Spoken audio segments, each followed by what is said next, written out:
अजमेर का कलंक पार्ट 2 धर्मांतरण का एक बार फिर से गंदा खेल दोहराया गया है, क्योंकि 1992 में भी राजस्थान से इसी तरीके का मामला सामने आया था। जिस तरीके का मामला एक बार फिर से सामने आया है, जहां हिंदू बेटियों का धर्म परिवर्तन कराया गया, उनके साथ दुष्कर्म, उनको ब्लैकमेल किया गया और इसका पूरा संचालन हो रहा था। एक कैफे के जरिए इसका संचालन किया जा रहा था और कैफे का ओनर भी इसमें शामिल बताया जा रहा है। कौन कौन इस गंदे खेल में शामिल रहा, किस तरीके से बेटियों को शिकार बनाया जा रहा था और पुलिस ने, सरकार ने क्या कार्रवाई की, कैसे एक्शन लिया, देखिए।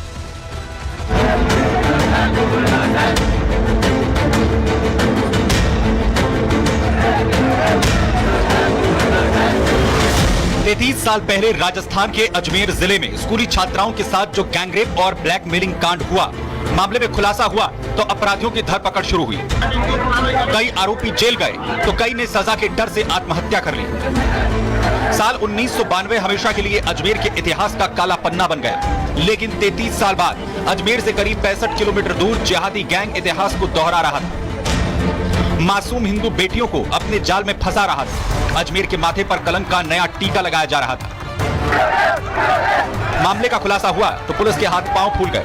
हिंदू परिवारों की शिकायत और पब्लिक का गुस्सा बढ़ा तो पुलिस ने ताबड़तोड़ गिरफ्तारियां शुरू की। बेटियों को ब्लैकमेलिंग और कन्वर्जन के जाल में फंसाने वाले 10 दरिंदों की गिरफ्तारी की गई। इन घिनौने हैवानों के खिलाफ सड़क से लेकर कोर्ट तक आक्रोश देखने को मिला। भारी पुलिस जाब्ता होने के बावजूद वकीलों का गुस्सा इन हैवानों पर फूट पड़ा। कोर्ट से निकलते ही आरोपियों पर थप्पड़ बरसने लगे। पुलिस ने जांच का दायरा बढ़ाया तो कानून के हाथ पूर्व पार्षद की गिरफ्तारी तक जा पहुंचे। अब तक हुई 10 गिरफ्तारियों के बाद अब पूर्व पार्षद हाकिम कुरैशी पर गिरफ्तारी की तलवार लटकने लगी है। अभी तक 10 आरोपियों की गिरफ्तारी हो चुकी है, लेकिन इस घटना में एक आरोपी जिसका नाम सामने आया, उससे पूछताछ की जा रही है। आरोपी पूर्व पार्षद जिसका नाम हाकिम कुरैशी है। पुलिस अब जांच कर रही है, उन बच्चियों से भी पूछताछ कर रही है और जल्द ही कहा जा रहा है कि पुलिस इस मामले में बड़ा खुलासा करेगी। ब्यावर में हैवानियत का पूरा खेल रचा गया। हिंदू लड़कियों को जाति के हिसाब से फंसाने का रेट भी तय किया गया था। पैसों के लालच में ये जिहादी महापाप करते चले गए। कहा जा रहा है कि जब आरोपी नाबालिग लड़कियों को घुमाते थे तो उन बच्चियों ने बताया कि आरोपी उनके सामने पैसे की बात भी करते थे कि जो ब्राह्मण लड़की है उसकी बोली 20 लाख रुपए, जो दलित लड़की है उसकी बोली 10 लाख रुपए में। इस तरह की बातें भी अब सामने आ रही है। जिहादियों का प्लान बहुत घातक है। निशाने पर हिंदू बेटियां हैं, बच्चियां भी वो जो स्कूल जाती हैं, जिन्हें अब तक ना तो ऐसे हैवानों के बारे में जानकारी है और ना ही उनके मकसद का ज्ञान। ऐसे में पुलिस पर दबाव है कि आरोपियों के साथ साथ उनके मददगारों को भी सलाखों के पीछे पहुंचाया जाए। 10 आरोपियों को हमने गिरफ्तार कर लिया, जिसमें से 7 बालिग हैं और 3 नाबालिग हैं। उनकी सीडीआर का एनालिसिस किया जा रहा है। साथ ही साथ इनके जो बैंक डिटेल्स वगैरह हैं, इनके पेटीएम वगैरह के थ्रू जो इनके सोशल जो आईडी वगैरह है, उनसे और क्या क्या हमें क्लोज मिल सकते हैं, उसके बारे में अनुसंधान अभी जारी है। मेन फोकस यही है कि इनके अगर कोई पीछे की कोई फंडिंग है या कोई बैक में कोई और सपोर्ट है तो उसके लिए हम तथ्य एकत्रित करें। तो उसके लिए हमारी जो टेक्निकल टीम है वो भी लगी हुई है। मासूम बच्चों को फंसाने के लिए इन हैवानों ने मोबाइल का सहारा लिया। पीड़ित लड़कियों को फोन दिए गए, उन्हें महंगी गाड़ियों से ललचाया गया और कैफे ले जाकर उन पर पैसे खर्च किए गए। और यही कैफे था इन हैवानों का क्राइम सेंटर, क्योंकि यहाँ पर ही बच्चों की अश्लील तस्वीरें खींची गई, उनके साथ ज्यादती की गई। रिपब्लिक भारत इस समय राजस्थान के ब्यावर जिले के विजयनगर इलाके में खड़ा है। ये वही इलाका है जहां पर हिंदू लड़कियों को, भोली भाली लड़कियों को कैसे कुछ मुस्लिम युवक लव जिहाद के पूरे मामले में फंसाए। ये जो कैफे आप देख रहे हैं, आरोपी इस कैफे के अंदर बाकायदा उन पीड़ित लड़कियों को लेकर आते थे। भोली भाली लड़कियों से गलत काम किया जाता था। यही नहीं, प्रशासन की तरफ से देखिए इस कैफे को बाकायदा सील तक कर दिया गया है। जो इस कैफे का मेन मालिक था वो भी उन आरोपियों के साथ शामिल रहा है, जिसे पुलिस ने हिरासत में लिया। उससे पूछताछ अभी की जा रही है।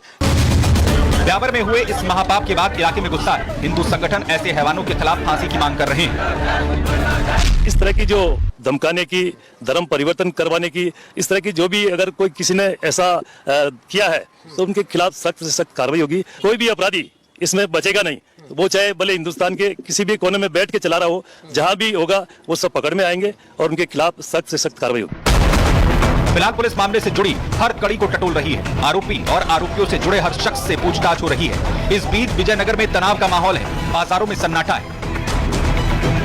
और स्कूलों की जांच होगी तो और भी सामने आएंगे तथ्य कि भाई कहाँ कितने लोग छुपे हुए हैं। तो ये पूरी अगर कार्रवाई नहीं करती है तो फिर हिंदू संगठन पूरा उग्र आंदोलन करेगा सर। तो तुरंत बुलडोजर चले जाए, उनको नष्ट कर दिया जाए और उनको जल्दी से जल्दी फांसी होनी चाहिए। योगी जैसी बिल्डिंग होनी चाहिए, जैसे योगी ने किया, ताकि ये लोग मतलब आगे नहीं बढ़े ज्यादा। ब्यावर में बढ़ते तनाव को देखते हुए पुलिस के सामने दोहरी चुनौती है। पहली आरोपियों को सजा दिलाना और दूसरा लॉ एंड ऑर्डर को बनाए रखना। ऐसे में देखना यह होगा कि हैवानियत की इस कलंक कथा में कौन कौन से खुलासे होते हैं। Bureau report, Republic Bharat. और अब बात दिल्ली की करेंगे। आपको याद होगा साल 2020 में जब सीए और एनआरसी लागू करने की बात कही गई थी, तब दिल्ली में दंगे भड़क गए थे। लेकिन आज हम दिल्ली दंगों की चर्चा फिर इसलिए कर रहे हैं क्योंकि दिल्ली के करावल नगर से चुने गए बीजेपी विधायक मोहन सिंह बिष्ट ने बड़ा दावा कर दिया है कि दिल्ली को और जो दिल्ली में दंगे हुए थे उसकी आग में फिर एक बार घी झोंकने की कोशिश की गई है, उसे भड़काने की कोशिश की गई है, जिसके पीछे दिल्ली पुलिस के अधिकारी का नाम भी शामिल बताया जा रहा है। देखिए।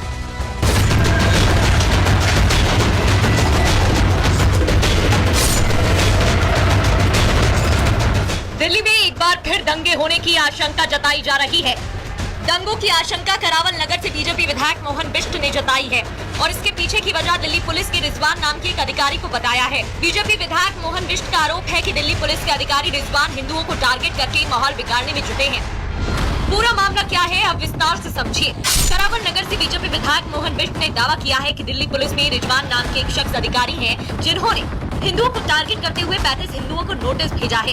इन हिंदुओं पर फरवरी 2020 में हुए दिल्ली दंगों में शामिल होने का आरोप लगाया है और अब इन 35 लोगों को, जो कि सभी हिंदू हैं, उन्हें फंसाया जा रहा है। जो उस 2020 के दंगे को करवाने के लिए जो जिसकी इन्वॉल्वमेंट हो, उसका नाम है रिजवान। और रिजवान को बुला करके थाने का एटीओ बराबर की कुर्सी में बिठा करके लोगों की आइडेंटिफिकेशन कर रहा है। ये इसने दंगा किया, इसने दंगा किया, इसने दंगा किया। इस प्रकार से उनको हरासमेंट के साथ उनको डराया जा रहा है। क्योंकि दिल्ली में दंगे हुए 5 साल से ज्यादा का समय हो चुका है, इसलिए अब 35 लोगों को भेजे गए नोटिस पर सवाल उठाए जा रहे हैं। बीजेपी विधायक मोहन बिष्ट तो सीधे सीधे कह रहे हैं कि ये हिंदुओं के खिलाफ साजिश, माहौल बिगाड़ने की कोशिश है, दिल्ली में दंगा भड़काने की साजिश है और कुछ नहीं। बीजेपी विधायक मोहन बिष्ट ने तो साफ तौर पर कह दिया है कि हम रिजवान की शिकायत दिल्ली पुलिस के उच्च अधिकारियों से करेंगे, दिल्ली में दंगा भड़काने की एक साजिश का पर्दाफाश करेंगे और तो और जरूरत पड़ी तो गृह मंत्री अमित शाह के सामने भी पूरे मामले को रखेंगे।